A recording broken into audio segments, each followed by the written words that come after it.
Assalamu alaikum vatandaşlar. Gaderli Türkmen halkım. Daşlar yurtta gelip görenler için hemmeňize salam aýdýan birinciden, ikinciden etçe kaýışdym. Men öýdüm Mardan aslym. 33 ýyl bäri Rossiýski Federasiýada ýaşap ber. Hudaýa şükür günüm gülýäli. Türklere baryp türküň üstünden öz halkyňyzy maskaralap bermäň türkmenler.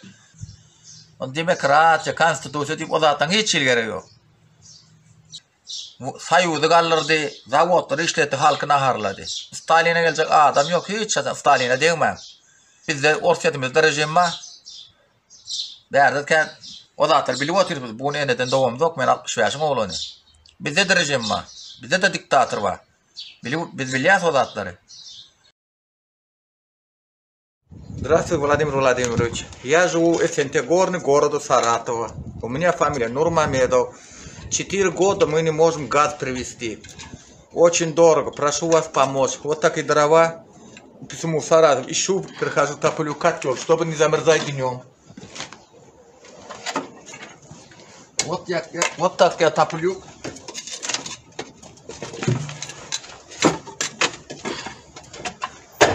Чтобы днем не замерзать. Все очень дорого. Воду пьем из Волга, во дворе 21 век. Прошу вас нам помочь. У нас больше жилья нету.